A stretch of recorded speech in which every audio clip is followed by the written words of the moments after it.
A courtroom supposed to be a place of justice, but for one black boy, it becomes a trap, a stage set by a racist judge who thinks he's already written the ending. He believes this young man will stay silent, stay small, stay broken. But what he doesn't know is that Malik has something to say, 2 words powerful enough to stop the whole room cold. What follows is not just a fight for freedom, but a reckoning. A story of dignity, defiance, and the quiet strength that flips the system on its head. Trust me, you'll want to stay with this one until the final word. And while you're here, tell us what time are you listening, and where in the world are you tuning in from? Drop a comment below, we'd love to hear your voice too. On a warm Thursday evening in Birmingham, Alabama, the air felt heavier than usual, thick with that southern stillness before something goes wrong. 15-year-old Malik Jordan was crouched on the front porch of Miss Geneva's house, fiddling with the tangled wires of a dusty old radio, his fingers careful, deliberate, like he was defusing a bomb instead of fixing static. The porch light buzzed above his head, casting a soft yellow glow over the chipped paint and worn-out steps, while cicadas screamed in the distance like they were trying to warn him. Inside, Miss Geneva was boiling sweet tea and humming an old gospel tune, trusting Malik like family, because his mama raised him right, and his hands could fix anything that hummed or blinked. Malik wiped sweat from his forehead with the sleeve of his hoodie, adjusted the volume knob, and smiled when a fuzzy jazz station broke through the silence. Coltrane low and smooth, spilling into the air like magic. He didn't notice the 2 patrol cars slowing down at the corner, didn't hear the shift in the cricket's rhythm when tires crunched over gravel, didn't even look up when one of the cops said that him like he was asking about a stray dog. Malik stood slowly when the doors slammed shut, more out of reflex than alarm, brushing his jeans with one hand and holding up the radio with the other, as if showing his work would explain everything. One officer, short and broad, with a stiff jaw and mirror-shined boots, stepped onto the lawn with his hand already resting on his belt. "Put that down," he said flatly, and Malik's fingers hesitated before he gently set the radio on the porch like it was something sacred. "Is something wrong?" Malik asked, his voice calm but pitched a little higher than usual, a tremor behind the words like wind beneath a shut door. The officer didn't answer right away. He looked Malik up and down, lingered on the hoodie, the skin, the silence, then glanced back at his partner, tall, red-faced, breathing, heavy like he'd just finished running from a thought he couldn't shake. "We got a report about a break-in," the tall one said, his hand moving too fast for the conversation, reaching behind him for the cuffs. "You match the description." Malik blinked. "I've been here the whole time," he said, not loud, not begging, just offering the truth like it might still count for something. "Ask Miss Geneva. I was fixing her." But the short one cut him off with a shake of his head and a quiet, cold, "Turn around." The moment froze like a dropped glass just before it shatters. Malik glanced at the radio, still humming softly behind him, at the porch light, flickering against the night, at the 2 men who couldn't be bothered to ask a single neighbor what they'd seen. He felt his hands rise slowly like they belonged to someone else, fingers spread, heart pounding hard enough that he wondered if they could hear it, if they even cared. "I didn't do anything," he said again, quieter, now the words falling like leaves in a windless yard. One officer grabbed his arm hard, twisting it behind his back, pushing him down against the wooden steps. The other pulled the radio's plug from the socket, killing the music mid-note. The porch fell silent, except for Malik's breath, short and sharp, and the creak of wood under boots that never meant to tread gently. Miss Geneva opened the door just in time to see them shoving Malik into the squad car, his knees scraping the curb, his eyes wide but dry. "What in God's name?" she started, but they ignored her, closed the door, and peeled off down the street, with the sirens off like shame didn't make noise. She stood there in her robe, hand on the frame, blinking at the dark, where Malik used to be, then turned back inside without a word. The radio was still on the porch, its loose wires still dangling the last note of jazz, still hanging in the air like a question that no one would answer. In the back of the car, Malik stared out the window as his block faded behind him, each house like a page turning too fast in a book he hadn't finished reading. His wrists itched where the cuffs bit into them, and his mind reeled, trying to make the math work: porch, radio, neighbor, arrest. None of it added up. "You're making a mistake," he said, voice steady now, almost too calm, like he already knew no one was listening. The tall cop grunted but didn't look back. The other one reached for the radio and turned it up, drowning out the silence with sports talk and static. Malik leaned his head against the window and stared into the night, the city lights warping in the glass, trying to hold on to one simple thought. I was just fixing the radio, and that was the last true thing he'd be allowed to say for a while. The air inside the precinct was colder than Malik expected. Not the kind of cold that came from air conditioning, but the stale metallic kind that settles into your bones and makes you feel like you don't belong. The floor tiles were a dull gray, scuffed and cracked at the edges, the walls painted in a color that once meant order but now looked like neglect. As they led him down the narrow hallway, the fluorescent lights above buzzed softly, casting a sickly yellow over everything, making it hard to tell what time of day it was, or how long he'd been away from the porch. His wrists still ached from the cuffs, and the skin under the metal bands had turned a dull red like a silent reminder that freedom can be taken without warning, without reason, without even a name. They didn't speak much as they processed him, just the click of a keyboard, the sharp bark of commands, the sound of latex gloves snapping into place. Malik did what he was told, answered when they asked his name, age, and address, kept his voice steady, even though his stomach churned like it was filled with rocks. One officer, a younger man with hollow eyes and a faded scar under his lip, asked him if he had any gang affiliations. Malik looked him in the eye and said, "No, sir. I don't even know anyone in a gang." The officer didn't respond, just nodded slightly like he'd already heard the answer he wanted before asking the question. They took his shoelaces, his phone, his hoodie, and the $20 Miss Geneva had given him for helping with the radio. Everything he carried, small pieces of a normal day, were tagged, bagged, and filed away like they were pieces of evidence, in a case no one had bothered to explain. "Can I make a call?" Malik asked, his voice quiet, controlled, but firm enough to cut through the silence. The officer behind the desk glanced up, looked at him for a moment, then looked back down and said, "Later." They led him into a holding room that smelled like bleach and old fear, the kind of place where time didn't pass, it just hovered. A single bench lined one side of the wall, bolted to the concrete, like someone thought the building might try to forget it. Malik sat down slowly, his back straight, eyes fixed on the floor, breathing through his nose like his mother taught him to do when the world started to close in. He remembered her voice so clearly in that moment, the way she said, "No matter where they put you, baby, keep your head right and your spirit clean." He swallowed hard, blinked once, and whispered to himself, "I didn't do anything," because saying it out loud felt like the only thing holding him in one piece. Somewhere down the hall, a door slammed, and laughter echoed sharp, careless, disconnected from the room, where a teenage boy sat wondering how the truth could be so quiet while the lie screamed in every direction. Malik shifted on the bench, his hands resting flat on the cool metal, trying not to think about what came next.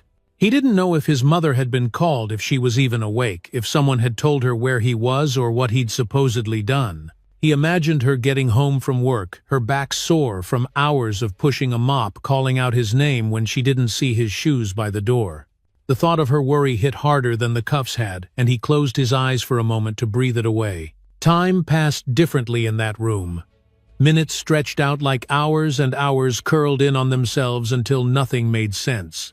A new officer came in, older than the others, with a clipboard in one hand and a half-drunk coffee in the other. He didn't introduce himself, just said, "We need a statement," and motioned for Malik to follow. They took him into another room, this one smaller, with a table and 2 chairs, and a camera in the corner that blinked like it was watching him breathe. The officer sat across from him, flipped open a file, and said, "Let's start from the top. Where were you between 7:00 and 8:00 p.m.? "I was on Miss Geneva's porch," Malik answered, his voice calm but clipped, fixing her radio. He paused, then added, "You can ask her." The officer scribbled something on the page, then looked up. "You got any proof of that?" Malik frowned slightly. "My hands still smell like copper wires," he said, not as a joke but as a fact, like saying he had dirt under his nails or a scratch on his shoe. The officer didn't smile. "That's not what the report says," he replied, tapping the folder. "Says you were seen near a break-in. Says you had tools." Malik shook his head. "I had tools," he agreed, "but not for breaking in. For fixing things. Ask anybody." But the man didn't look like he planned to ask anybody. He just leaned back in his chair and said, "We'll see," before standing up and leaving the room with the folder tucked under his arm. Malik sat there a moment longer, staring at the camera, wondering if anyone on the other side of that blinking light actually cared enough to listen. Back in the holding cell, the air felt heavier, the walls closer than before. He pulled his knees up onto the bench and rested his chin there, eyes half open, waiting for someone to come in and say, "We made a mistake." But no one did. The light above him flickered once, then held steady, and the silence settled again, thick, unmoving like the inside of a locked drawer. Malik closed his eyes not to sleep but just to hold in the heat that was starting to rise behind them. And for the first time since they'd taken him from the porch, he wondered not if he'd get out, but if they'd even try to let him.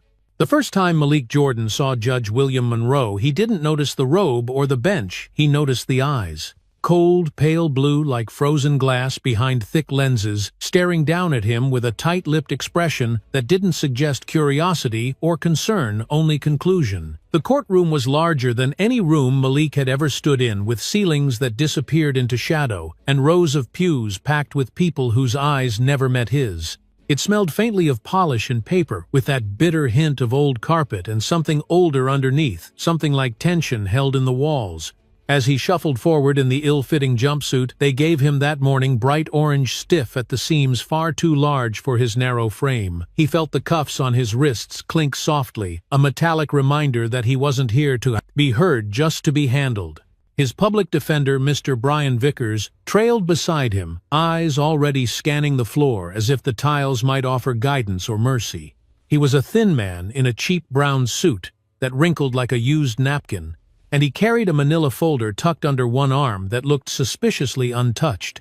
Malik glanced at him as they sat, hoping for a nod or a whispered plan, but Mr. Vickers just cleared his throat and tapped his pen nervously against the desk. "Don't speak unless you're asked," he muttered without looking at him, then shifted in his seat, as though uncomfortable in his own skin. Across the room, the prosecution looked like something out of a movie. Two men in tailored suits, clean-shaven, confident, lounging, like they already knew how this would end.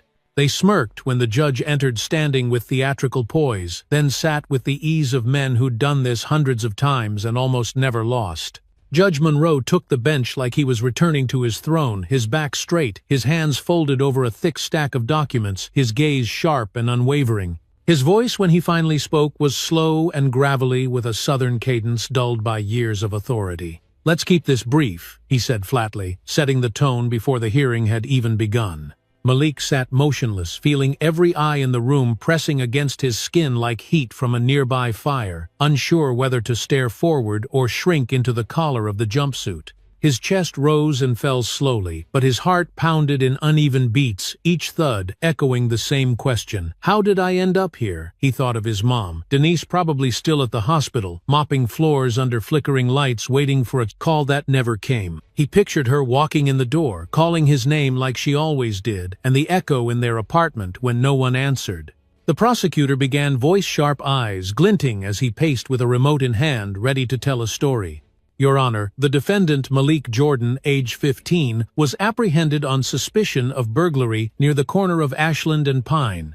He clicked the remote and a grainy black-and-white image appeared on a screen to the side, a tall figure in a hoodie running across a lot. The angle was poor, the quality worse, and the timestamp didn't match the hour Malik remembered being on Miss Geneva's porch. But no one in the room flinched.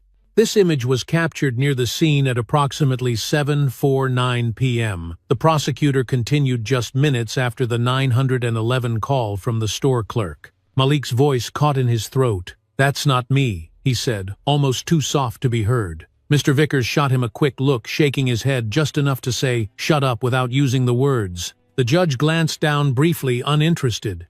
The prosecution rolled on. Witnesses placed the suspect near the alley behind the store, matching the defendant's build and clothing, he said, pacing now. A hoodie, dark jeans, a bike pump, later recovered from the scene, potentially used as a distraction or a makeshift tool. Malik turned slightly confused. "My pump," he thought. "I was delivering that."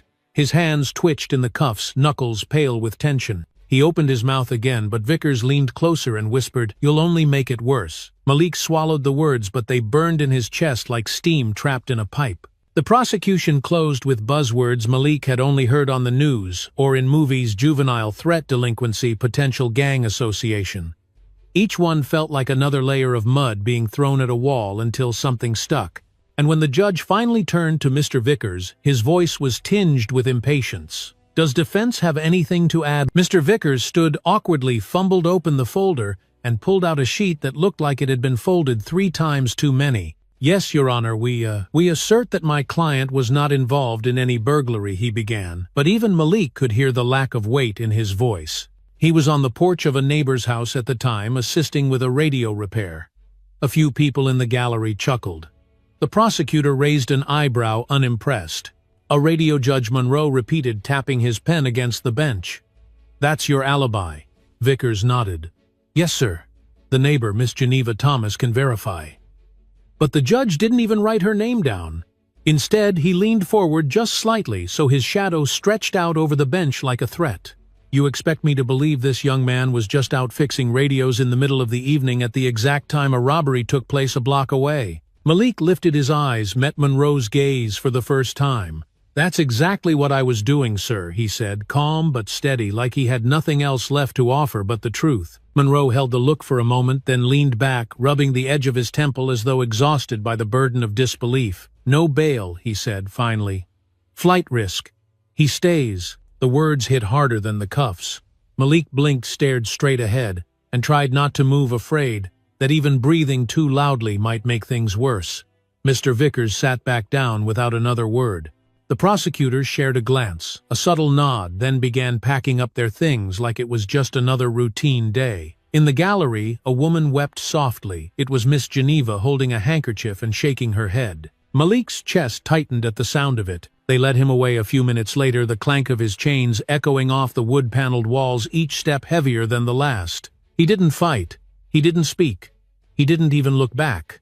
Because deep down he had already seen it in the judge's eyes from the moment he entered that room. This wasn't justice. It was something colder, something older, something carved deep into the walls, long before he ever walked through them. The evidence room in the county courthouse was tucked away in the back of the building, down a hallway that always smelled faintly of floor wax and old paper, where time seemed to move slower, and everything was quiet enough for you to hear yourself think, though rarely anything good came from those thoughts. Malik had never seen the room, only heard Mr. Vickers mumble something about the chain of custody, as if it were some sacred, untouchable thing that ordinary people shouldn't ask about. But he knew what was in there: his backpack, his pump, and most importantly his flip phone, the one thing that could prove he hadn't been anywhere near the gas station at the time the robbery took place. It wasn't much to look at, just a cracked screen, a few worn-out buttons, and an old prepaid plan, but inside were the messages he'd sent to his cousin Jamari with a timestamp that didn't lie. He remembered the text clearly. "Pumps on the way, 5 minutes max." Sent at 7:44 p.m., 1 minute before the store's alarm was triggered. But no one had checked it. Not the arresting officers, not the detectives, and certainly not Mr. Vickers, who'd barely flipped through the folder in front of him before shuffling it back under his arm like it weighed more than he could carry. Malik had brought it up more than once. "My phone," he'd said in a low voice during the intake interview. "It's got proof. Just check it." But the officer at the desk barely glanced up, scribbling down something on a clipboard without responding. Sitting in his cell days later, Malik kept going over it in his head like a wheel that wouldn't stop turning, trying to find the break in the pattern. The lights in the ceiling flickered every few minutes, buzzing like a trapped fly in the corner, and the cement walls around him were scribbled with names and dates that felt more like tombstones than memories. He traced the initials with his finger, sometimes wondering how many boys sat in that same spot, whispering the same truth to an empty room, hoping someone would believe them. In court, things only got worse. The prosecutor introduced the grainy security still from the gas station, an image barely clear enough to show a figure in motion, hood pulled up, caught mid-run, and declared with full confidence that it matched Malik's build.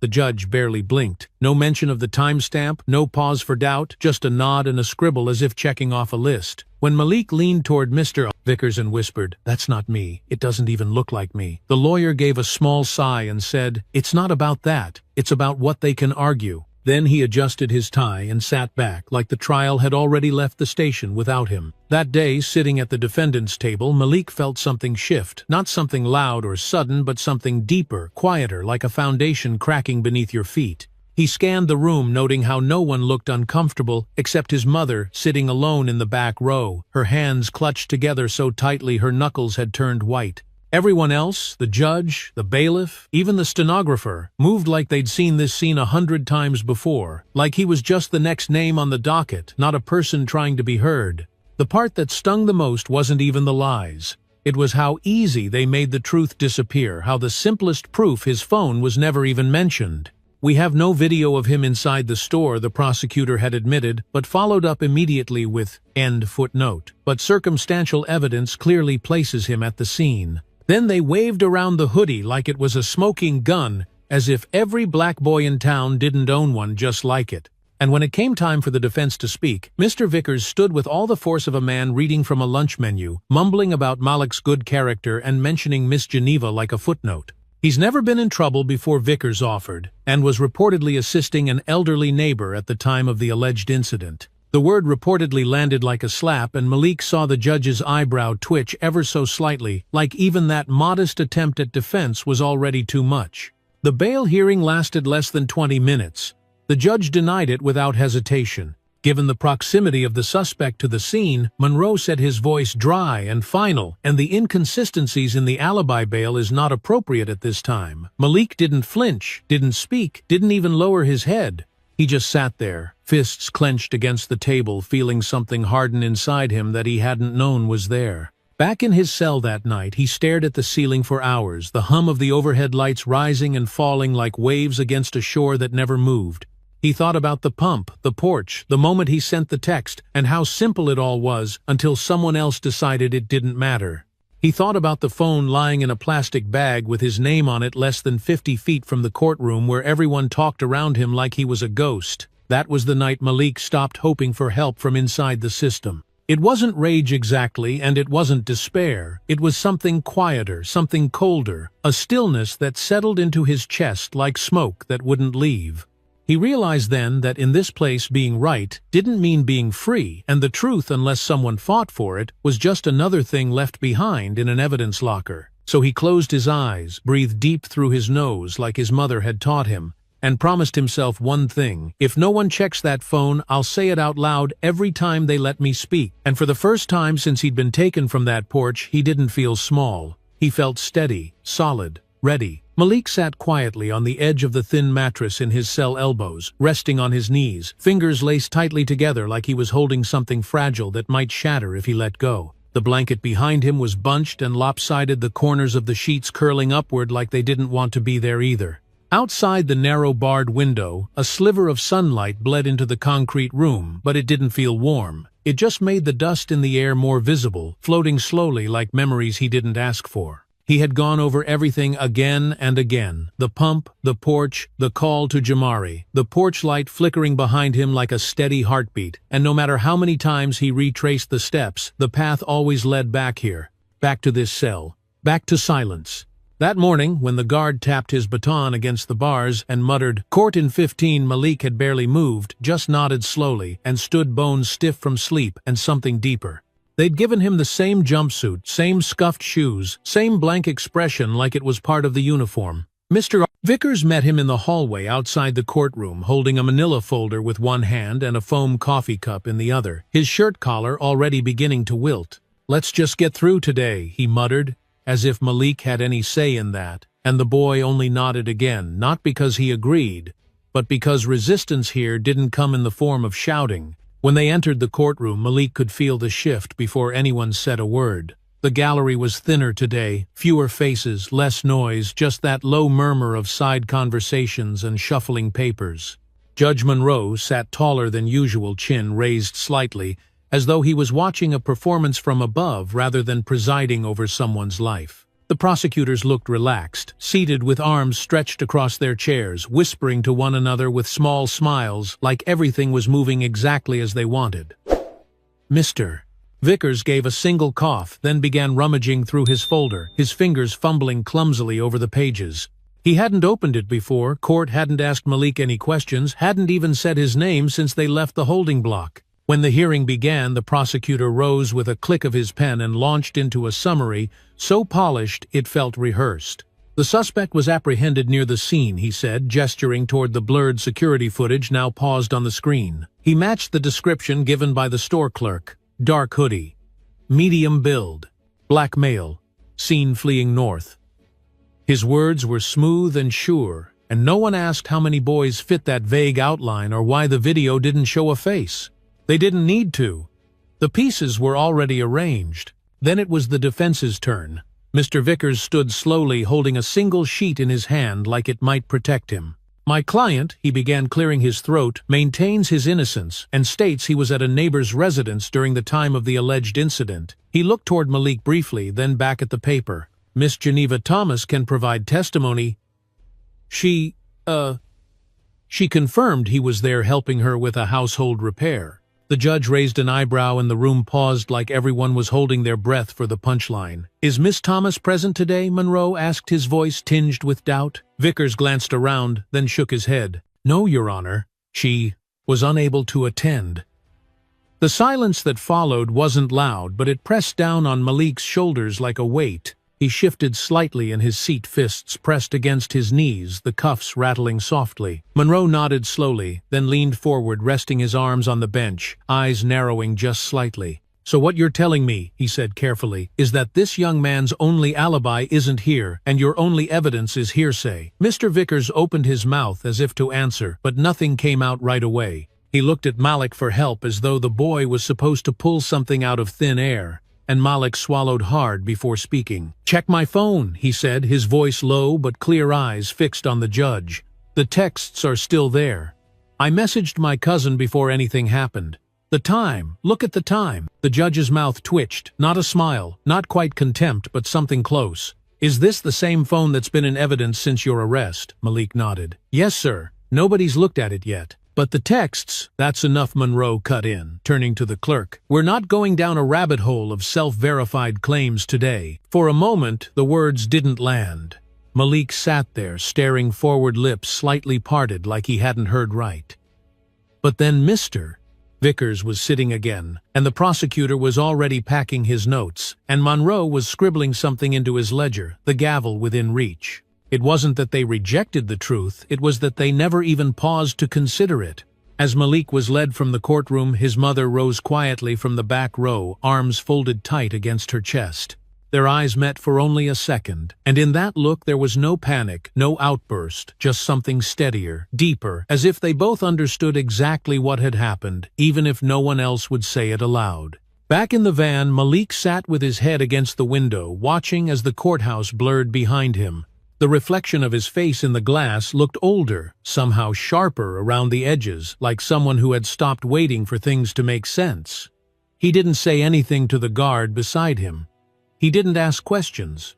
He just stared into the light, and for the first time since it began, he let go of the idea that someone would save him. He would have to become the one who said the words no one wanted to hear and say them loud enough that they couldn't be ignored. The courtroom was unusually quiet that morning, the kind of quiet that settles just before a storm, not from peace but from restraint, like every breath held its own weight. Malik stood beside his attorney as they waited for Judge Monroe to enter, the sound of the bailiff's heels echoing sharply against the polished tile. The bench at the front felt impossibly high, like it was carved into the wall with flags flanking it, like sentinels guarding a verdict already written. Malik's jumpsuit tugged slightly at the shoulder, his wrists cold in the cuffs and his gaze fixed on the floor, not from shame, but from a need to focus on something that wouldn't change. He heard the heavy door creak open behind them, and then the shuffling sound of the judge taking his place, the thick folder thudding against the bench, as Monroe settled in with a familiar sigh. "Let's proceed," the judge said, his voice slow gravelly, as if it took effort to feign neutrality. The prosecutor stood immediately, his suit crisp, his words smooth, repeating lines. Everyone in the room had already heard. Before the hoodie, the security footage, the officer's statement, the witness who was sure enough. Malik didn't flinch, didn't react, didn't even blink when they brought up the alley or the supposed fleeing behavior, because none of it was new. It was just the same frame being painted in bolder strokes. His pulse didn't spike until Monroe turned toward his defense and asked almost lazily, "Do you have anything new to present today, mister?" Vickers hesitated, then cleared his throat and muttered something about Miss Geneva's statement still pending, and the judge rolled his eyes so subtly that only those watching for it could see. That's when Malik knew it was coming.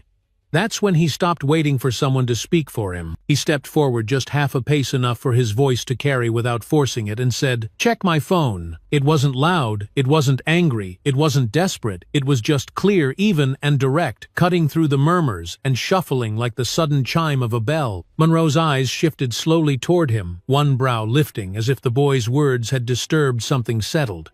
"Excuse me," the judge said, though he'd heard every syllable. Malik held his ground. "Check my phone," he repeated each word, steady, unshaking, anchored by something deeper than hope, truth. "It's in evidence. I texted my cousin the moment I left the porch, he continued, his voice firm.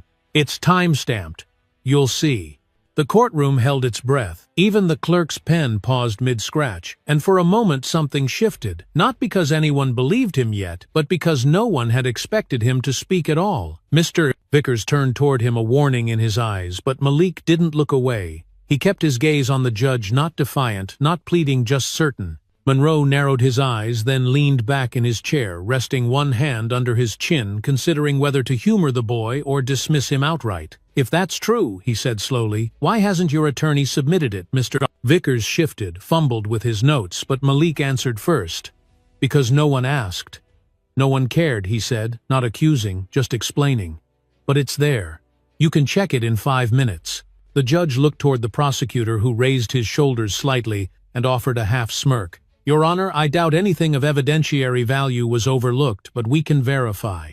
There was a pause, a long moment where time stretched, where every eye in the room flicked from judge to defendant and back again, waiting for the swing of a gavel or a dismissive nod. Finally, Monroe exhaled through his nose, slow and controlled, and waved toward the clerk. Retrieve the device, he said, almost begrudgingly. Let's see what we find. Malik didn't smile.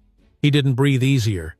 He just stepped back in line, letting the cuffs hang loose at his sides, and returned to stillness. Inside, his stomach knotted not from doubt, but from the fear of how much silence it had taken for one sentence to finally be heard. The judge scribbled a note on the pad in front of him, then looked down over the bench, his expression unreadable, now not contemptuous, not warm, just watching. Minutes passed. The phone arrived. The prosecutor flipped it open with one gloved hand, tapped a few buttons, scrolled slowly. Then he stopped. There's a message, he said flatly, glancing at the screen. Sent at 7:44 p.m. reads, Pumps on the way. 5 minutes. He looked toward the judge, clearing his throat. That's before the 911 call came in. A ripple moved through the courtroom like the wind had slipped beneath the door. People shifted in their seats, the clerk straightened her back, and Mr. Vickers, who hadn't spoken since the interruption, murmured, That may support the defendant's account. Judge Monroe didn't move at first. He stared down at the bench, fingers steepled under his chin, jaw set tight. One message doesn't prove innocence, he said finally, but his voice was softer now, less certain. Malik nodded once. No, he said.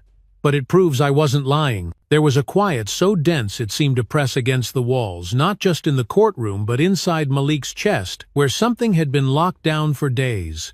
His mom was there this time, seated 3 rows back, her hand over her mouth, her eyes wide, not crying, not smiling, just breathing like she hadn't in days. And that was it. Not a full acquittal, not a dramatic twist, not a victory speech, just one boy's voice, and 2 words that finally stopped the room cold. Malik didn't feel triumphant. He didn't feel relieved. But for the first time since this all began, he felt real, present, heard. And that in a place built to silence people like him was its own kind of revolution. Lena Brooks wasn't the kind of attorney who needed to raise her voice to fill a room. Her presence did that before she even spoke. The morning she walked into the county detention center for juveniles, her heels clicked sharply across the tile, like a metronome keeping time with purpose, and her black blazer moved with precision across her shoulders, a kind of quiet armor, honed through years of fighting battles most people pretended didn't exist. She hadn't come for spectacle. She hadn't come for press.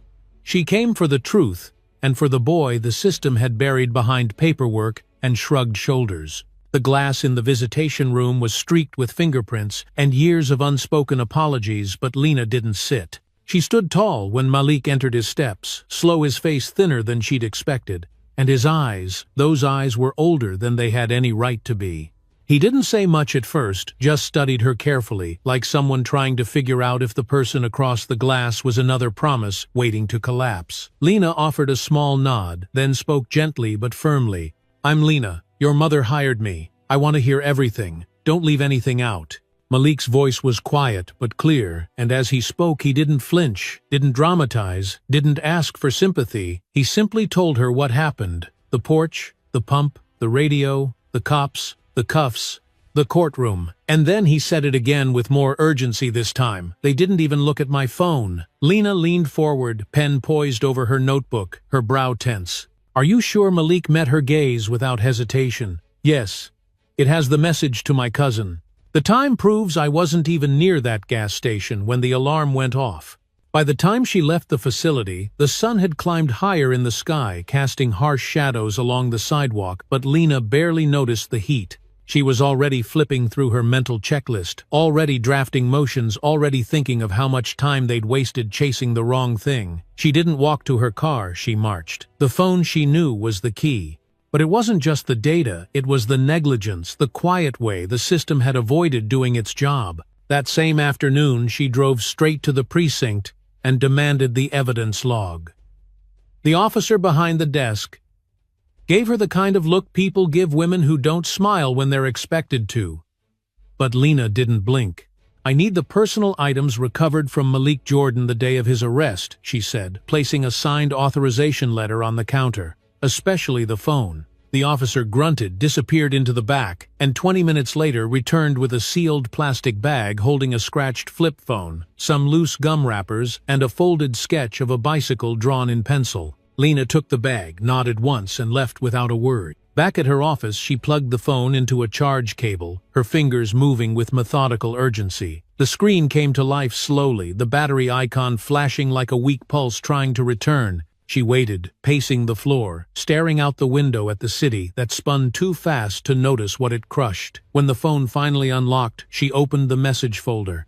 There it was, sitting quietly unchanged by time or judgment. "Pumps on the way. 5 minutes. Sent at 7:44 p.m. Exactly 60 seconds before the 911 call was logged. She exhaled the breath long and slow, not from relief, but from confirmation, because what Malik had said wasn't just a defense, it was the truth. She copied the message, took photos of the screen, filed a motion for immediate evidentiary review. But Lena didn't stop there. She knew how quickly police reports could be rewritten, how surveillance footage could disappear, how a story could shift the moment too many people started listening. So she called in a favor an old tech from a case 5 years back, someone who could pull the tower logs. 2 days later, a sealed envelope arrived, with a thumb drive. Cell tower data, ping records, location metadata. At 7:45 p.m., Malik's phone had connected to a tower nearly 2 miles away from the gas station. Not close, not near, not even within walking distance. She stared at the numbers, the timestamps, the quiet certainty of the digital world that had done its job, even when the people sworn to uphold justice hadn't. The paper trembled slightly in her hand, not from fear but from rage, restrained and focused like a blade. She printed the motion that same night, titled it "Motion for Evidentiary Review and Immediate Hearing," attached the photos, the logs, the ping data, wrote the narrative with deliberate clarity. The phone recovered at arrest and entered into evidence contains proof of alibi. The data was never reviewed by previous counsel, nor investigated by the arresting officers. My client, 15-year-old Malik Jordan, was not at the scene. Then she slid it into an envelope, walked it down to the courthouse, and filed it herself. That night, the city buzzed on without noticing what had just shifted. But inside her office, Lena turned off the lights, leaned back in her chair, and stared at the phone now resting on her desk. It was nothing fancy, not new,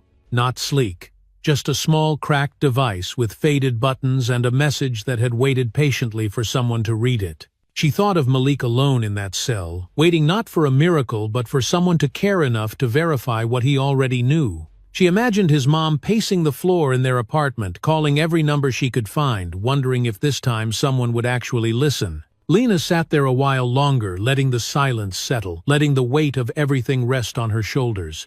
Then finally she whispered to the empty room, not for herself, but for the boy who'd refused to be silent. "They're going to hear you now, Malik. I swear they will." And the phone, still glowing faintly in the dark, sat there like a quiet witness, its truth unbending, waiting to be heard. The morning after Lena filed her motion, the courthouse parking lot was already half full by the time she pulled in her tires, crunching over loose gravel as sunlight cut through the hazy Alabama sky. She sat behind the wheel for a few seconds longer than usual, her fingers gripping the steering wheel, not with fear but with a kind of pressure that comes from knowing the day ahead isn't just about evidence or procedures. It's about whether people are finally ready to hear what's been buried. When she stepped out, briefcase in one hand, the phone in the other, she took a slow breath and looked up at the building that had, until now, served more as a machine than a place of justice. It was time to crack it open. Inside the halls were colder than usual, lined with whispering voices and thin walls, where doubt echoed louder than facts. She moved past familiar faces that didn't greet her, their glances, short and full of calculation, like they'd heard rumblings about her motion, but didn't want to believe it might carry weight. A few minutes later, she found herself seated on the courtroom bench beside Malik, whose wrist still bore the pink marks of two tight cuffs, his eyes scanning the floor like he'd memorized every chip in the wood grain just to keep from looking at the men who kept trying to rewrite his story. He didn't say anything when she sat, but she noticed his shoulders settle just a little, like having her near brought back some oxygen into a space that had been starved for too long. Lena leaned in, her voice low but firm. "They have to address it now. Phone timestamps, tower data, all of it's in the record." Malik nodded once, but his jaw was tight.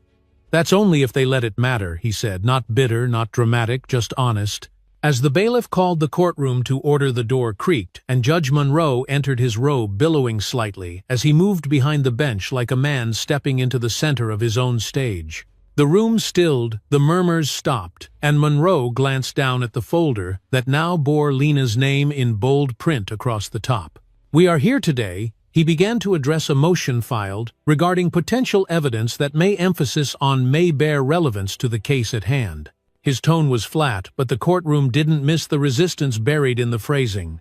Lena stood, her heels clicking against the floor, and addressed the court without raising her voice.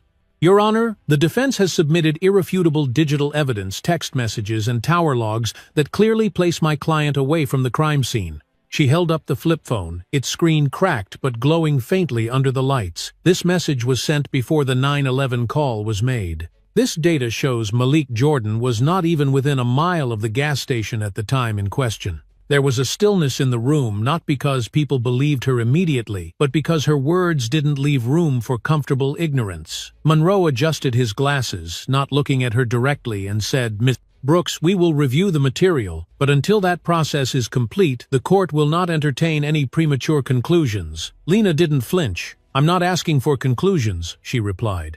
"I'm asking for accountability." The gallery, though small, began to shift, some whispering, others sitting straighter in their seats. Word had gotten out. Neighbors, teachers, even a few church elders were now watching, curious to see what justice looked like when someone actually insisted on it. Outside, local reporter Henry Lowe leaned against the railing with a notebook tucked under his arm, having caught wind of the case from a neighbor who'd grown tired of waiting for the truth to come out. "They say it's just another juvenile case," he muttered to the woman beside him, "but this one smells different. This one's got fire under it." By noon, a scan of the motion was circulating online, and photos of Lena holding the phone began trending under the hashtag #CheckThePhone, a quiet ripple that hadn't reached the city's surface in weeks, now pulling at the edges of something much deeper. Across town, people started to talk. Teachers pulled the article up between classes, students passed links during lunch, and an old man who ran a convenience store down on 3rd Street printed the motion and taped it to his window. But back in the courtroom, Monroe was trying to keep the momentum from shifting. "We'll recess while the evidence is verified," he said, pounding his gavel just hard enough to reclaim authority, but not loud enough to drown out the murmurs that followed. Lena sat back down beside Malik, who had remained still through the entire exchange, his fingers pressed together in his lap like he was praying without realizing it. "It's happening, isn't it?" he asked quietly. She looked at him, then gave a small nod. "It's beginning," she said, and that was enough.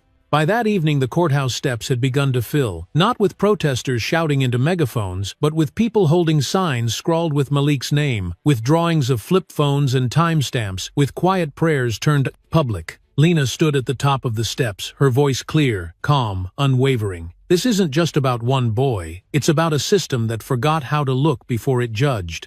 That phone sat untouched in an evidence locker while his life was being dismantled. That isn't justice. That's neglect." The crowd didn't roar. It hummed. It stirred. And in that sound was something powerful, not noise, not chaos, but the beginnings of something that couldn't be shoved back into a folder or dismissed with a shrug. That night, Malik's mother stood at the window of their apartment with a hand on her heart, watching the footage of Lena on the evening news. She didn't cry. She just breathed slowly and steadily, like she finally remembered how. And somewhere tucked in a drawer in the evidence room, the phone still glowed faintly, its battery low, but its signal strong, carrying the truth it had held all along, quiet, steady, and now finally heard. The news broke just after sunset, when the heat of the day had finally started to lift, but the tension in the air had not. Lena stood by her office window, watching as the streetlights flickered to life, one by one, their soft hum barely audible above the buzz of her old desktop scanner, still running in the background. She had just received confirmation that her motion had been entered into review, that the court would finally acknowledge the evidence, Malik's phone, the texts, the tower pings, but she also knew this wasn't the end. It was the beginning of a different kind of fight, one the system never played clean, and she could feel it coming like thunder before the sky opens up. Down the street at the precinct, someone had already started pushing back. The first clue came in the form of a vague email from a clerk. She trusted a short line of text that read, "Be careful, they're looking for leverage." Lena didn't need to ask what that meant. She'd seen this before. When the facts no longer served the state, they changed the story, and sometimes they changed the stakes entirely. That night, Kayla Henderson's classroom was raided. It didn't make the news. No reporters were called. No explanation was given. Just a quiet entrance by two plainclothes officers with a search warrant walking through the halls like ghosts in a place built for children. They rifled through her desk drawers, asked her questions about Malik, about the radio, about the porch, things they should have asked weeks ago, but were now twisting into something else. "We're just verifying," one of them said while the other took photos of a shelf lined with student projects, their bright colors suddenly feeling out of place under the harsh white flash of a department-issued camera. Kayla stood near her desk, arms crossed tightly across her chest, her voice calm but edged. "You could have called me. You didn't need to show up like this." The taller officer didn't respond. He just kept scanning, kept recording. When they left, they took nothing, at least nothing physical. But they left behind a message, one that echoed loud and clear in the space between her heartbeat and the fluorescent hum above her head. "You're too close. Back off." She called Lena within the hour, her voice steady but urgent, like someone reporting smoke before the flames took hold. "They came for me," she said plainly. "Didn't say it outright, but you know why." Lena didn't hesitate. "I'll handle it," she replied, already reaching for her jacket, already grabbing her folder of affidavits, already rewriting the strategy in her head as the city around her settled into its usual rhythm of denial. The next morning, the courthouse steps looked different. The protest that had started with just a handful of students and neighbors now stretched across the front lawn, signs bobbing in the early breeze, chants rising and falling, like waves hitting the marble facade. The energy wasn't chaotic, it was focused, like the crowd had finally decided they weren't going to wait for permission to care. Malik's name was everywhere. On posters, on shirts, even spray-painted, in neat block letters on the sidewalk outside a local coffee shop. People who had never met him were now defending him like family, not because they knew every detail, but because they recognized the pattern, the silence, the slowness, the way the truth kept getting pushed to the bottom of the stack. Inside the courthouse, Lena stood firm in front of the judge, her voice crisp and unwavering, the documents in her hand, marked with timestamps and affidavits that now had to be addressed. But even as she spoke, she could see the tension behind Judge Monroe's eyes, the tightening in his jaw, the way his fingers tapped the gavel like it was the only thing keeping him grounded. "The court acknowledges the submission," he finally said, each word sounding heavier than the last. "A review will be conducted." It wasn't a win, not yet. But it was motion, and motion in a system built to stand still meant everything. Outside, Malik's mother stood at the edge of the crowd, her hands clenched into fists at her sides, not from anger, but from holding everything together. She didn't chant, she didn't cry. She just stood there watching the courthouse like it owed her something personal. And maybe it did, because for weeks her son's life had been on trial, and not just in that building, but in every headline that didn't run, every voice that stayed quiet, every phone that wasn't checked when it should have been. And that afternoon, when Lena stepped outside, the crowd parted without being asked. She didn't wave. She didn't raise her voice. She simply walked through them, holding a single sheet of paper high enough for the cameras to catch. On it was the acknowledgement from the court: motion for evidentiary review granted. Evidence under examination. A cheer went up, not explosive, but powerful, like a collective breath finally exhaled. Later that night, Malik sat in his cell with his back against the wall, listening to the sounds of keys jangling and distant voices calling for lights out. He didn't know what had happened that day, not all of it. But when the guard brought him dinner, and for the first time said his name with something close to respect, he knew something had shifted. He didn't smile, he didn't speak. He just nodded once, slow and steady, as if the ground under his feet had become just a little more solid. And as he lay down on the thin mattress, arms folded beneath his head, he closed his eyes, not with fear, but with the first real thought of possibility, that maybe, just maybe, they were finally beginning to see him.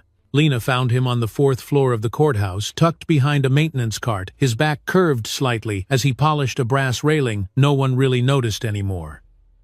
"Mr."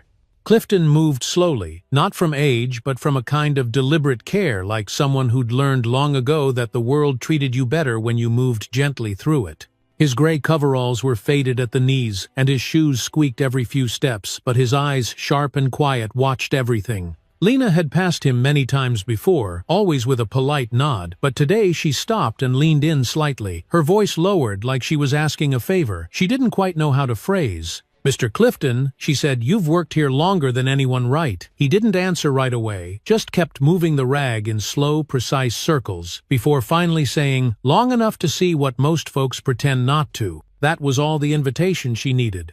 She told him about the case, about Malik, about the phone, and the motion, about how the judge seemed to dodge every chance to acknowledge what was in front of him. She didn't ask for anything directly, just let the truth sit there between them like a loose tile waiting to be lifted. Clifton didn't respond right away. He finished wiping the railing, folded the rag neatly, and slipped it into his back pocket. Then he looked at her, his expression calm but unreadable, and said, "Come back after the building clears out. You'll want to see what I've got." That night, long after the last clerk had gone home and the hallway lights dimmed to half brightness, Lena returned.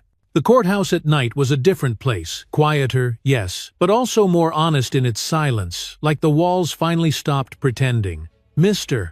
Clifton was waiting near the records room, his keys jangling softly at his hip, and without a word he led her down a narrow hallway that smelled like old books and lemon polish. He stopped in front of a metal cabinet, unlocked it with a slow turn of the wrist, and pulled out a thick manila envelope worn at the corners and marked only with a date and an evidence tag number. He handed it to her with both hands, eyes meeting hers. This was logged 3 days after the arrest. Internal memo says it was submitted by mistake and filed without review. That ain't true. Lena opened the envelope carefully, her heart thudding low and steady as she pulled out a fingerprint report, clean scanned and labeled. It was for a right index print found on the glass door of the gas station. The accompanying note listed a name Lena didn't recognize, Terrence B. Lofton. Not Malik, not even close. There was also a still image printed on faded paper surveillance from another angle, partially obscured but clear enough to show a man in a baseball cap, his face angled away from the camera, his build broader than Malik's, his arms covered in tattoos. This wasn't just a discrepancy, it was a mistake, or worse, a suppression. And it had been sitting here untouched while a 15-year-old boy slept on concrete with a label the system had no business giving him. She looked up at Mr. Clifton, who nodded slowly as if to say, "Yeah, I saw it. I knew what it was too." "Why didn't you bring it out sooner?" she asked, not accusing, just tired. He tilted his head slightly, his voice barely above a whisper. "You learn in this building people only hear what they're ready for. But now, maybe they're finally listening." Lena nodded, slid the envelope carefully back into her briefcase and said, "Thank you. This changes everything." But she also knew it didn't guarantee anything. She had learned long ago that truth wasn't the finish line, it was the starting bell in a race most people didn't want to run. As she left the courthouse that night, the city outside felt unusually still, like it too was holding its breath. Lena didn't let herself feel hope, not yet, but she allowed herself something close, resolve. The next morning she filed the new evidence under emergency motion. She attached the fingerprint report, the still photo, and a sworn statement from Mr. Clifton under seal. It was the kind of move that forced the court's hand, and when she handed the documents over the counter, the clerk didn't meet her eyes. Not because he didn't care, but because now he knew he'd seen it too, and once you saw something like that, you couldn't pretend you hadn't. Hours later, the motion hit Monroe's desk. He didn't show it in his face when the hearing was called, didn't acknowledge the new folder in front of him, but Lena saw the tension in his fingers as he gripped the edge of the bench. "Counsel," he said, voice clipped, "you've submitted late-stage evidence that challenges prior identification." Lena stood tall, voice calm but cutting. "The state had this in its possession and failed to disclose it. This isn't just late. This is buried." There was a pause, then long and heavy, before Monroe finally leaned back in his chair. "Court will consider," he muttered. But the crowd heard what he didn't say. He'd been cornered. And for the first time Malik looked up from the table, his eyes locking onto Lena's, something unspoken passing between them. He didn't smile, she didn't nod, but something had shifted, and in that moment it was enough. It was just past 9 when the courtroom began to fill, not with lawyers or officers this time, but with ordinary people, grandmothers with Sunday hats, teenagers still wearing their school lanyards, working men in dusty boots who'd driven in from the edge of the county just to sit and watch. There was something sacred in the air that morning, not loud or flashy, but steady and undeniable, like the hush in a church right before the choir sings. Malik sat in his usual place, his hands folded tightly in front of him, trying not to fidget, trying to hold all the weight of this moment without letting it crush him. Beside him, Lena reviewed her notes one last time, flipping through annotated pages, highlighter marks bleeding softly into the edges. Her fingers trembled for half a second, not from fear but from a kind of reverence, because she knew what they were about to attempt wasn't just a legal maneuver, it was a moment of reckoning. Behind them, Kayla Henderson stood by the aisle with her arms crossed, eyes locked forward like a teacher standing up for one of her kids, even when the principal said otherwise. Judge Monroe entered a few minutes later, his expression neutral but visibly tired, like a man who'd been up late rehearsing how not to flinch. He took his seat, slowly adjusted the microphone in front of him, and glanced briefly toward the gallery before clearing his throat. "This court will now resume the hearing on State v. Malik Jordan," he announced, voice firm but lower than usual. "Today, we will review all supplemental evidence submitted by the defense and determine its admissibility under revised discovery protocol." Lena stood, voice even but resonant.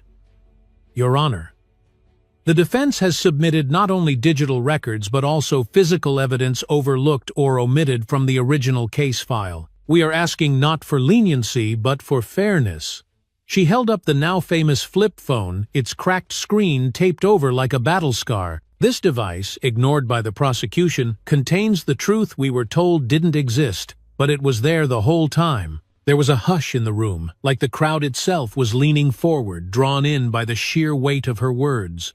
Malik's mother, seated 2 rows back, reached for the hand of the church deacon beside her, her eyes locked on her son. Lena continued presenting the fingerprint analysis, the surveillance photo, and the sworn statement from Mr. Clifton, whose testimony stood as a quiet blow against decades of silence in that very building. Every piece fit like a puzzle that had been hidden under the table and now finally was laid out in the light. Judge Monroe read silently for what felt like hours. The only sounds were the shuffling of paper, the hum of the ceiling fan, and the nervous breathing of people who were used to holding back tears in public. Then he looked up, eyes fixed directly on Malik, and asked, "Is there anything you wish to say before the court proceeds?" Malik stood slowly. His legs wobbled just a bit, but he steadied himself. He looked not at the judge but at the people watching, the same people who had watched him be taken away, who had watched the headlines, but said nothing at first, who had maybe assumed the worst. And then in a voice stronger than anyone expected, he said just 2 words, "I'm here." The room stilled. It wasn't dramatic. It wasn't loud, but it landed like thunder under soft earth. "I'm here," he repeated, this time facing Monroe. "I was here the whole time." No one asked. No one believed me, but I'm still here. Even Monroe paused, as if those words reached past the bench, past the legal briefs and the robe and the protocol, and landed in the part of him that still remembered what it was like to be young and unseen. He cleared his throat again, adjusted his glasses, and finally said, "This court acknowledges the defense's evidence as credible and material. The charges against Malik Jordan are hereby dismissed." A single gasp echoed from the back, followed by silence so deep you could hear the wind shift outside the tall windows. Malik sat down, stunned. He didn't cheer. He didn't cry. He just breathed for the first time in what felt like months. Lena smiled quietly, tears pooling but not falling, and placed her hand gently on his back, grounding him. "It's done," she whispered, but she knew it wasn't. Not really. Outside, the crowd waited. Some had come from across town. Others had taken off work, or brought their children. When the doors finally opened and Malik walked out with Lena beside him, the applause that followed wasn't for the legal victory, it was for the boy who stood in the fire and didn't disappear. Cameras flashed, microphones swung in. Reporters shouted questions, but Malik didn't stop. He walked down the steps with slow, measured steps, looked up at the sky, and whispered something to himself that only he could hear. In that moment, it didn't matter that the system had taken too long. It didn't matter that they had to fight for every inch of justice like it was a stolen birthright. What mattered was that he was home. What mattered was that they heard him. What mattered was that despite it all, Malik Jordan was still here. And now the world had no choice but to see him. The courtroom had been emptied for nearly 20 minutes, but no one standing outside had moved an inch. The doors had closed softly behind Malik, Lena, and Kayla, but the echoes of what had just happened still hung in the air like mist after a heavy storm. The crowd, neighbors, friends, strangers remained rooted to the concrete steps, their conversations hushed, their glances bouncing between joy and disbelief. Somewhere, a mother held her child closer. Somewhere else, an older man wiped his glasses without realizing they were already clean. The world hadn't changed overnight, but the truth had cracked through the silence, and it was louder than anyone expected. Inside, Malik sat on the first bench of the empty courtroom, his hands resting loosely on his knees. His body leaned slightly forward, like he wasn't sure if it was okay to stand up yet. Lena stood behind him, rifling through her bag, her motions deliberate but slow, like someone trying to give a moment space to settle. Kayla leaned against the railing, arms crossed, watching him closely, not saying a word. He exhaled deeply and rubbed his palms together, his voice quiet. "So that's it?" he asked, without looking up. Lena didn't answer right away. She zipped her bag shut, stepped forward and said gently, "That's the verdict, Malik. Not the end, just the verdict." He nodded slowly, then leaned back, blinking at the stained glass window high above the judge's bench. The light filtered through in soft reds and blues, painting fractured shapes across his face like an old cathedral still holding secrets. "I thought I'd feel different," he said, finally. "I thought maybe I'd feel free." His words weren't bitter, but they carried a tiredness that didn't belong in the mouth of a teenager. Kayla stepped forward and crouched beside him. "You don't have to feel anything right away," she said. "You've been holding your breath for weeks. Breathe first." He looked at her eyes, sharp and unreadable, and then just barely he smiled. Not a grin, not even relief. Just a small curve of understanding, like something inside him had finally exhaled. Outside, the press swarmed. Microphones, cameras, questions with no real answers, all of it flared up like sparks from a fire that was only beginning to burn. Lena stepped out first, raising a hand. "We will release a statement shortly," she said, firmly shielding Malik with her shoulder. "This moment belongs to him. Please let him breathe." Malik followed behind, head-lowered hoodie, pulled forward, but not out of shame, out of self-preservation. He wasn't ready to be someone else's symbol. Not yet. The crowd parted again, and this time someone stepped forward quietly, a middle-aged black man in a dark brown peacoat holding a copy of the Constitution pressed flat against his chest. "We see you," he said softly, just loud enough for Malik to hear. "Took them too long, but we see you now." Malik nodded once. Then again. He didn't speak, but his shoulders lifted a little higher, his walk a little steadier. That evening, a local church offered its community hall for a gathering, not a celebration, not a press event, just a safe space for neighbors to come together. Lena wasn't sure at first, but Malik wanted to go. "I want to hear them," he said. "I want to know who cared." Inside the room, folding chairs creaked under the weight of hope and weariness. Pans of cornbread, trays of lemonade, and homemade banners lined the back wall. At the front, a microphone waited on a stand untouched. Kayla sat beside Malik, leaning close. "You don't have to speak," she said. "Just being here means something."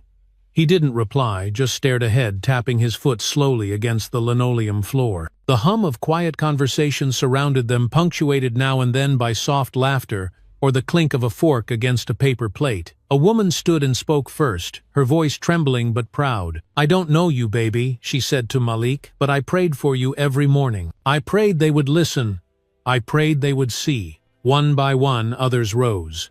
An old teacher, a bus driver, a kid from his middle school who said nothing in court but came here to speak now. Every voice was different, but the song they sang was the same. "We almost lost you, and we're sorry it took this long to try and stop it." Finally, Malik stood. The room stilled. He stepped toward the microphone, placed his hands flat on either side of the stand, and stared out across the rows of faces. "I don't know how to say thank you," he said slowly, his voice shaking at first. "Not because I'm not thankful, but because I don't think I'm done being mad." He paused. "I didn't want to be brave. I just didn't want to disappear." That line made someone cry. No one clapped. No one moved. But they listened. Every word. "I'm here," he said, repeating those two words again. "I'm still here, and now I want to help make sure no one else gets buried the way I almost did." He stepped back, breath catching, eyes glistening. Then he returned to his seat where Lena placed her hand over his gently and Kayla just whispered, "You did good."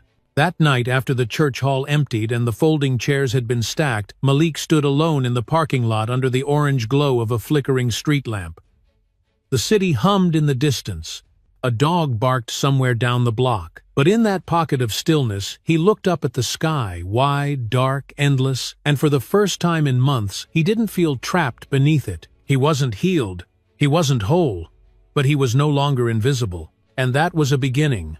It was just after dawn when Malik sat at the kitchen table, the soft hum of the refrigerator filling the silence between his breaths. His mother moved quietly behind him, pouring hot water into 2 chipped mugs as steam curled upward like silent prayers. They hadn't spoken much since the night before, the night he stood in front of a room full of strangers and told them he didn't want to disappear. Not once did she interrupt him. Not once did she cry, but now, in the early hush of morning, there was something fragile in the air, like the walls themselves were waiting for permission to breathe again. "You want sugar?" she asked, her voice scratchy from sleep. He nodded without looking up. She placed the mug in front of him, sat across the table, and waited. For a moment, he just watched the steam rise from the tea, tracing its wisps like smoke from a candle that refused to go out. Then he finally said, "I don't know what I'm supposed to do next."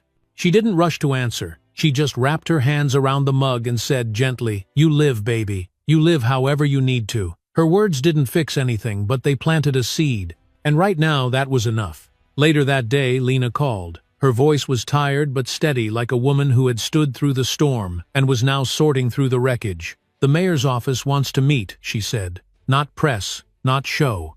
Just a closed-door talk." Malik frowned. "Why now?" he asked. "Because now they have no choice," she replied. The building was smaller than he expected, tucked behind a row of trees, and an old war memorial that had probably never once been visited by a class of kids who looked like him. Inside, the air was cool, the lights sterile, and the receptionist smiled the way people do when they've been told to. A man in a navy suit led them to a conference room with floor-to-ceiling windows where sunlight cut clean lines across the long oak table like it was trying to divide the truth from the performance.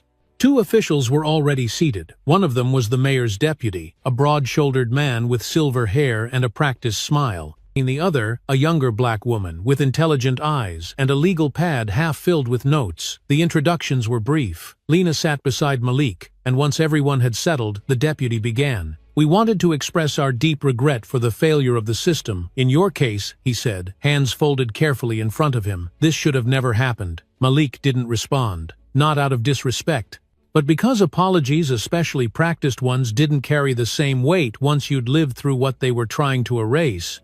The younger woman leaned forward. "We know words aren't enough," she said, "which is why we're proposing something more substantial.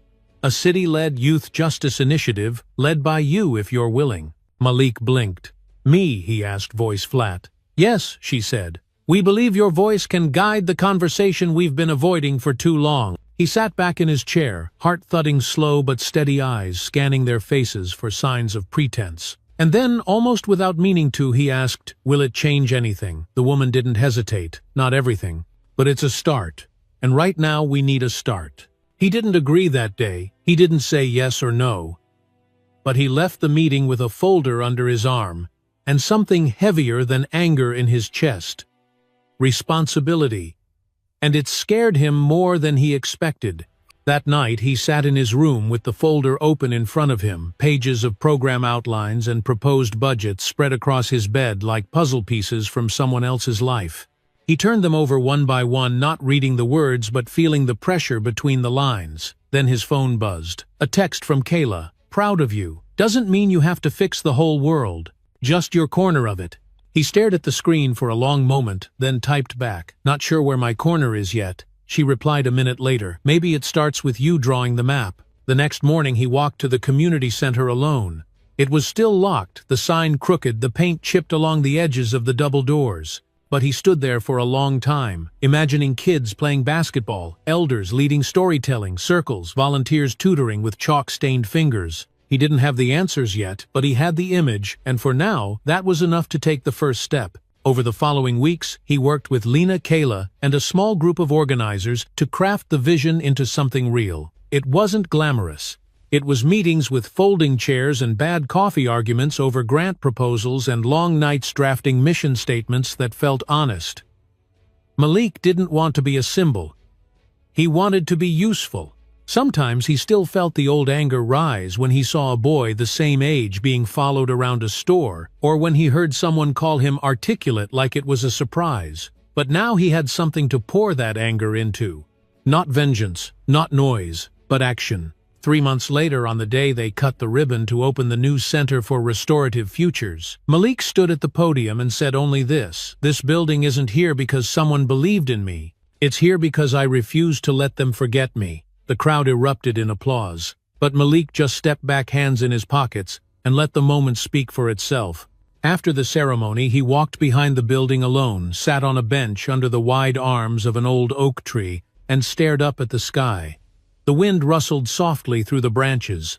A car passed in the distance, and as sunlight filtered through the green above, painting dappled shadows across his arms and face, he closed his eyes and let it wash over him, not as a survivor, not as a headline, but as a boy who had once been invisible and now quietly was beginning to grow. The first time Malik walked back into the courthouse, it wasn't through the front door. This time he came in through the side entrance, guided by a security officer who didn't know whether to nod politely or keep his eyes down. The building hadn't changed. Same cold floors, same buzzing lights, same faint scent of floor wax and tension, but something in Malik had. He wasn't here to be judged. He was here to observe, to learn, to understand what came next.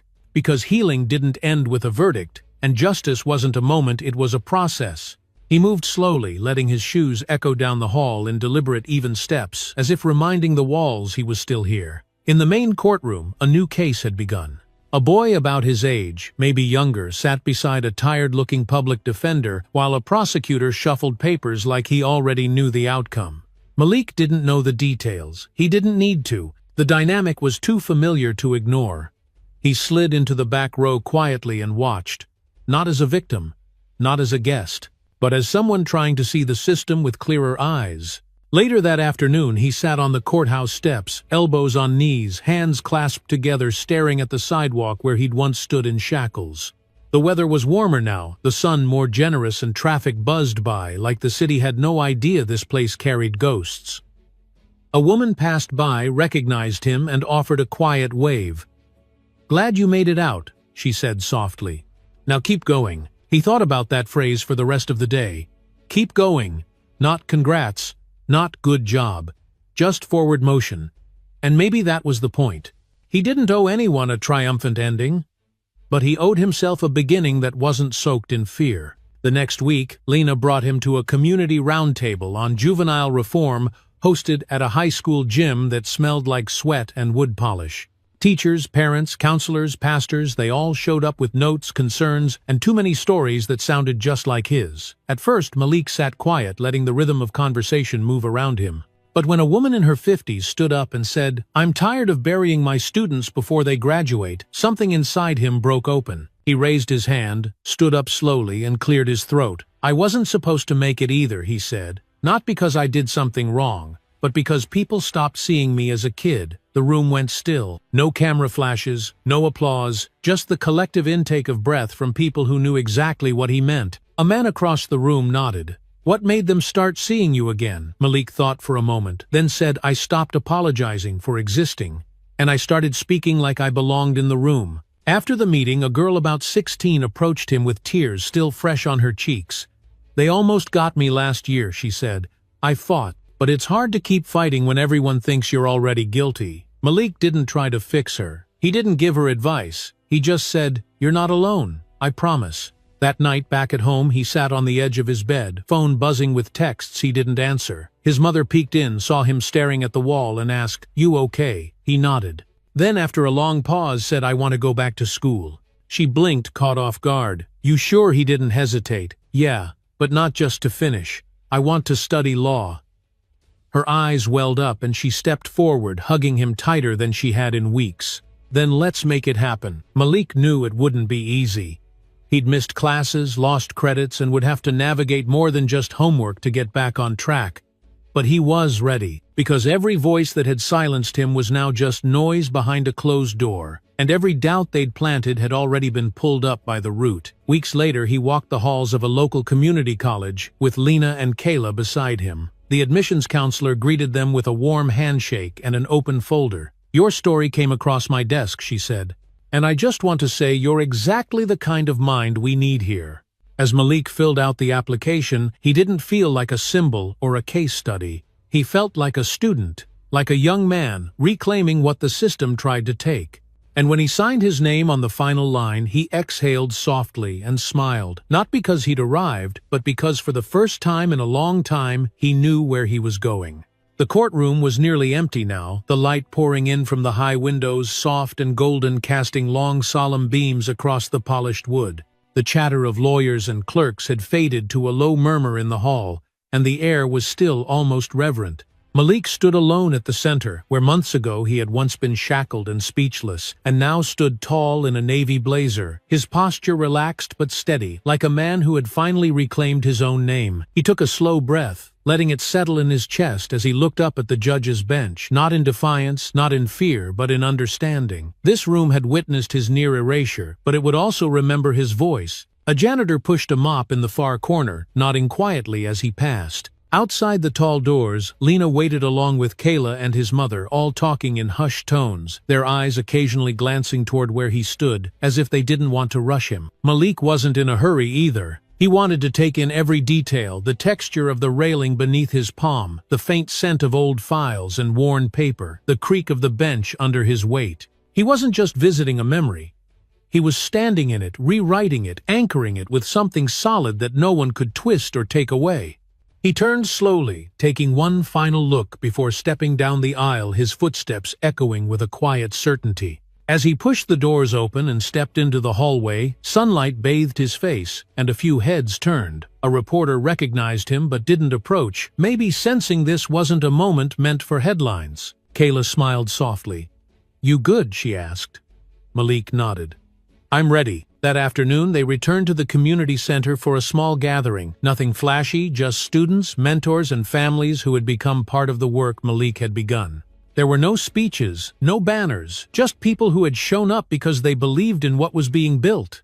In a corner, two young boys argued over a chessboard while a grandmother in a church hat handed out sweet tea from a cooler. Music played low from someone's phone, Marvin Gaye, or maybe Bill Withers, the kind of song that wrapped around you like memory. Malik moved from group to group, checking in, offering a handshake or a shoulder squeeze, letting people know he saw them. At one point, he stepped outside for a moment of quiet. The sun was beginning to dip behind the buildings, the sky tinged with lavender and orange, and the breeze carried a hint of cut grass and charcoal from a nearby cookout. He leaned against the railing and watched the street, his heart surprisingly calm. His mother came out a few minutes later, a paper plate in one hand, her cardigan draped over her arm. "You didn't eat," she said. He chuckled, reaching for a hush puppy. "I was working." She leaned beside him, looking out across the neighborhood. "You know," she began, "your grandfather used to stand right here after his shift just like this, watching, thinking." Malik turned to her. About what she smiled. About what he wanted to build. Never got the chance, but he had the vision. They stood in silence side by side, the plate resting between them on the railing as a car drove by slowly, windows down, music thumping softly. A boy waved from the back seat, and Malik waved back without thinking. His mother rested her hand gently on his shoulder. "He'd be proud," she said. Malik didn't respond immediately. Instead, he stared at the sky, then closed his eyes briefly. When he opened them, he whispered more to himself than to her. "We all deserve to be seen before we're judged." Inside, the kids had started organizing a pickup game of basketball. Someone had written Malik's name in marker on the scoreboard as a joke, and someone else had drawn a tiny crown next to it. He laughed when he saw it but didn't erase it. He just shook his head and said, "Y'all better play better than that drawing." As the game went on, he sat with Lena on the sidelines, watching the movement, the energy, the noise, life blooming in a place that had once known only silence and fear. She nudged him with her elbow. "You know this isn't the end, right?" Malik nodded. "I know." but it feels like the right kind of pause. And it did. It felt like a comma, not a period. Like breath before the next sentence. As the sun dipped below the rooftops and the streetlights blinked to life one by one, Malik stood up and stretched, feeling the pull in his shoulders and the ache in his legs. He walked slowly toward the edge of the court, his hands in his pockets, the rhythm of sneakers and laughter behind him. He didn't need to speak. He didn't need to explain. The world had shifted, not entirely, but enough. And in that quiet moment, under the soft buzz of the lights, with the hum of life swirling around him, and the memory of two simple words still echoing in the marrow of his bones, Malik smiled, not for the cameras, not for the crowd, but for himself. Because now he wasn't just the boy who stood up. He was the man who kept standing. Sometimes life puts us in places we never asked to be, places of judgment, misunderstanding, or pain. But what we do next, how we carry ourselves through the fire, becomes the story that defines us. Malik's journey reminds us that the system doesn't always see us clearly, but we must never lose sight of who we truly are. No matter your age, your voice matters. Your truth carries weight, and the strength to stand, especially when standing feels hardest, can echo far beyond that moment. To our older viewers, your lived experience is power. You've weathered storms, you've seen injustice, and your wisdom is needed now more than ever. Just like Malik, you may find that the most powerful change happens not when we shout, but when we speak with calm, grounded truth. Sometimes two simple words spoken from the heart can change everything. So keep showing up, keep sharing your truth, because even when the world feels broken, there's always a reason to keep standing. Always. If this story moved, you don't forget to like, subscribe, and share it with someone who needs to hear it today. Your support helps us keep telling stories that matter.